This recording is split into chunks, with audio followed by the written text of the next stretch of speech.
What's up, everybody? Welcome back to my YouTube channel. Today, or tonight, or in the morning, or whenever you're watching this video, we are going to be going backwards a little bit from last week, and we're going to be talking about something that's a little bit more on the basic side of things. Today we're going to be talking about how to tune your violin and how to change the strings on your violin. This is Volume 4, How to Change Violin Strings, Part 2. Well, Part 1. There's only one part. Never mind.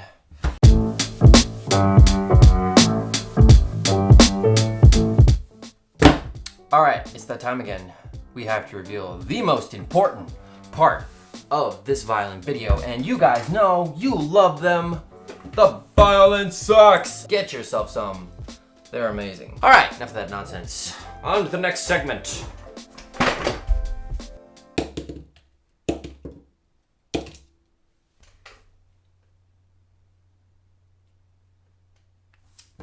Well, there's not much to peel with these guys. And yes, they do have seeds. Guess I'm going to be having cherry trees growing out my ears. Or at least, so my granddad used to tell me all the time. I never understood that. It always confused the heck out of me when I was a kid. Anyway. Alright. Here is my cloth, to which and where I shall put my fiddle. These particular strings are ones that I put on here, and it appears that I robbed the A string off of my off of this one to put it on my other violin. First thing we're gonna do is we're gonna take off these strings because I have these strings I'm gonna put on there. I have never tried these strings before, but a friend sent them to me. Fiddler Man synthetic core violin strings. Those are the strings I'm going to be putting on. First thing you do when you want to take strings off is you don't want to mess with these down here. Now this one only has one. This is kind of the old style traditional. For some reason, a lot of people put them only on the E string, probably because it's the hardest to tune with just this down here. Because most of the time these aren't very easy to tune with, and they move a lot, and it's rough. Nowadays they have them on all the strings, and it's really nice because you could just get it close with these big ones down here, as you'll hear, and then you can fine tune it with these. You just come up here, and sometimes they're stiff, but sometimes they're not, like that one. Just unravel it, and there you go. Now if you look, I don't know if you can see that, there's a little hole in the middle of this.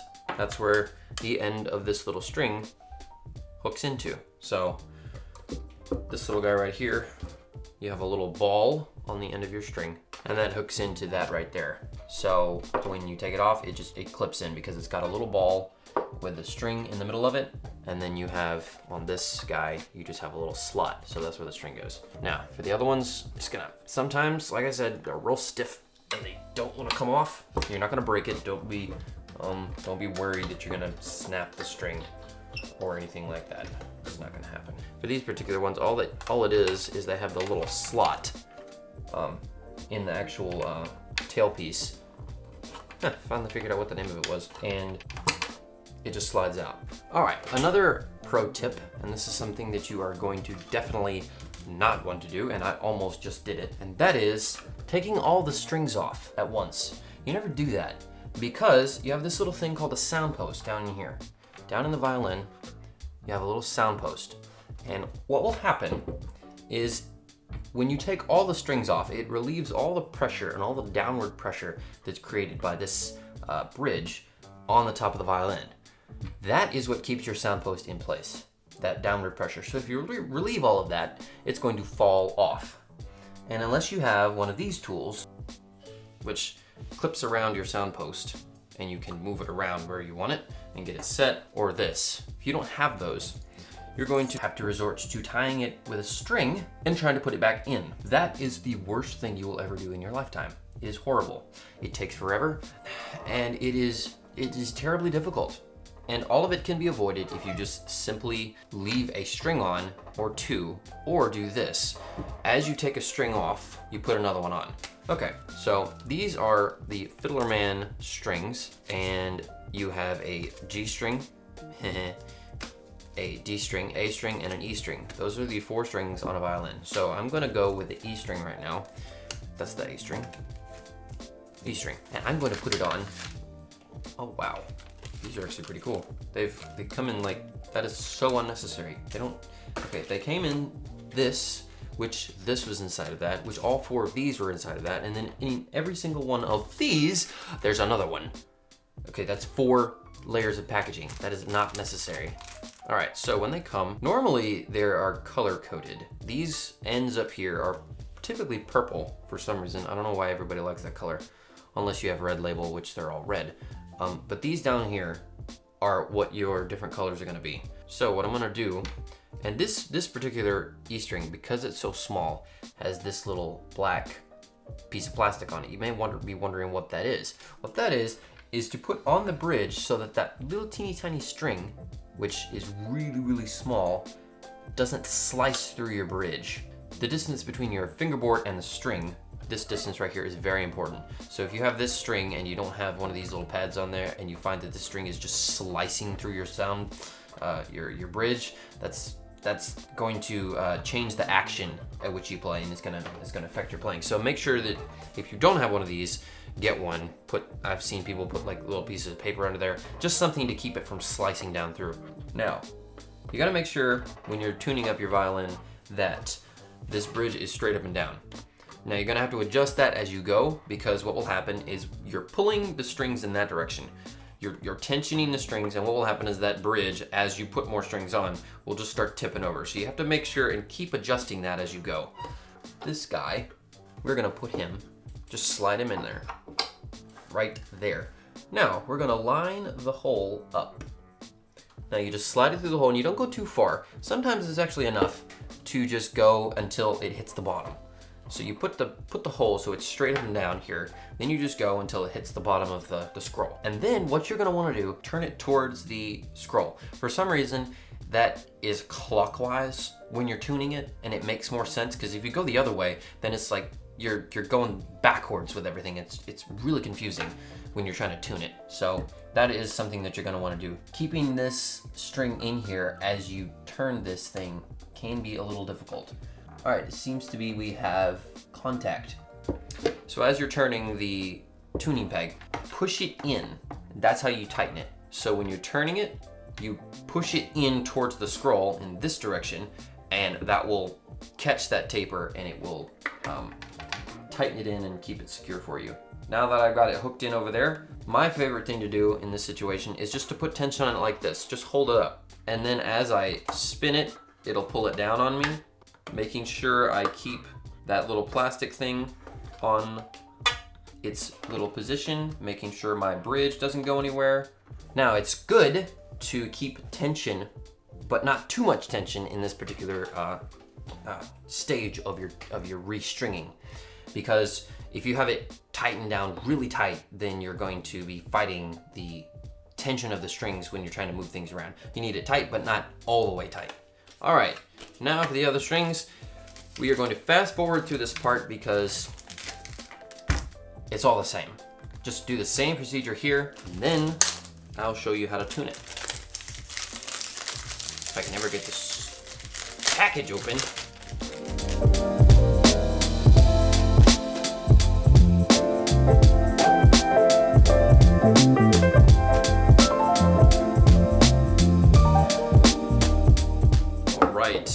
All of the strings are on the violin. Now, first thing I'm gonna do is I'm gonna check to see how my bridge is this way, and then I'm gonna check to see how he is that way. Ooh. Now there's one thing you can do if you want to kind of compensate for the inevitable pull in this direction, and that is to just kind of back it up this way so it's tilted this way, so when you do tension the strings up, it just kind of brings it back where it's supposed to be. I guess on to trying to tune this thing. For tuning this thing, I'm actually going to use this little guy. Now this is a tuner that you can clip on your violin. It is a D'Addario. All right, anyway, this is called a D'Addario. What it is it's a vibration detecting sound tuner. And what it will do is you clip it on your violin like this, and then tighten it down. this head swivels, and you turn it on, and it'll give you a little note for your violin. And whatever string you're hitting, it'll tell you what it is. That is supposed to be a G, and it's an E flat. I'm actually gonna use my other violin as a reference to get me in the ballpark, is where I need to be. That's very, very low, so I'm gonna just go up with it. All right, there we go. Now for the D. Wow, it's almost the same note. This is supposed to be the A.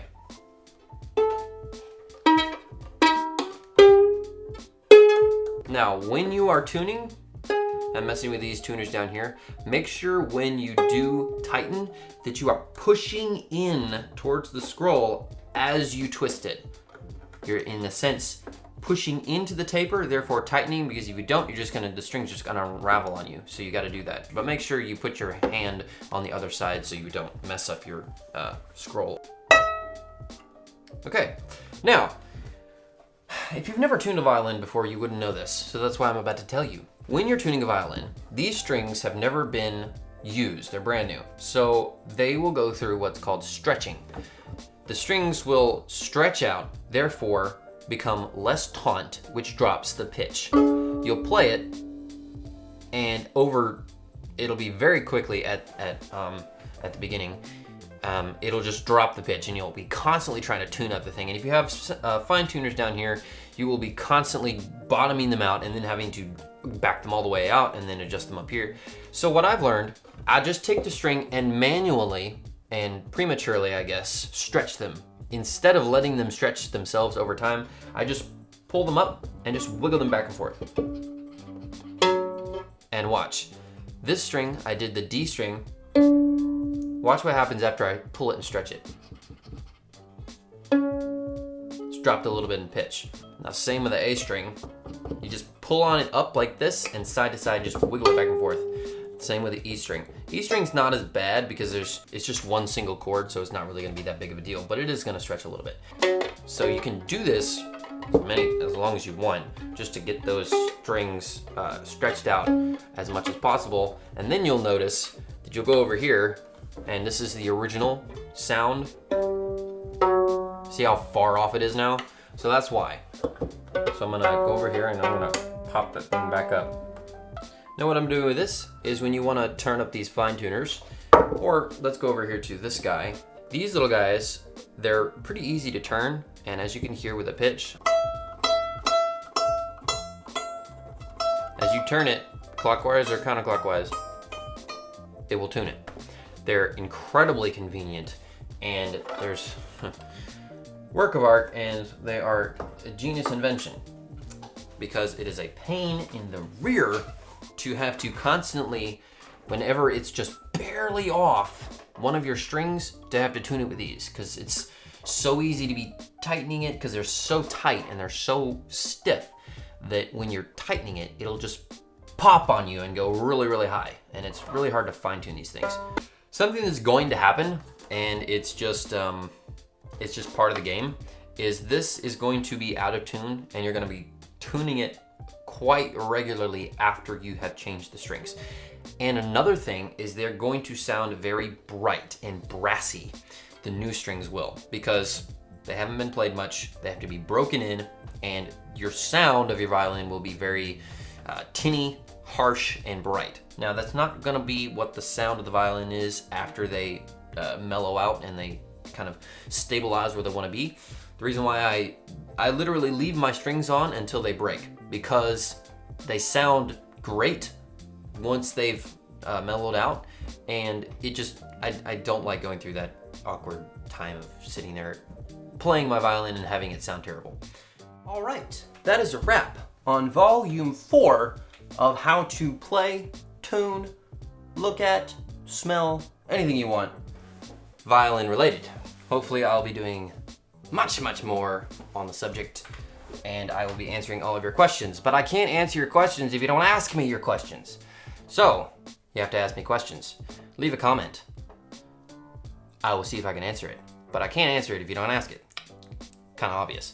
Anyway, thank you guys for watching. Please subscribe, because It's just the right thing to do.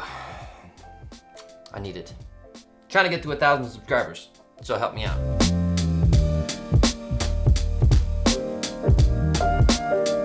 I'll be coming out with some more videos that aren't violin related because I got some other things that I do.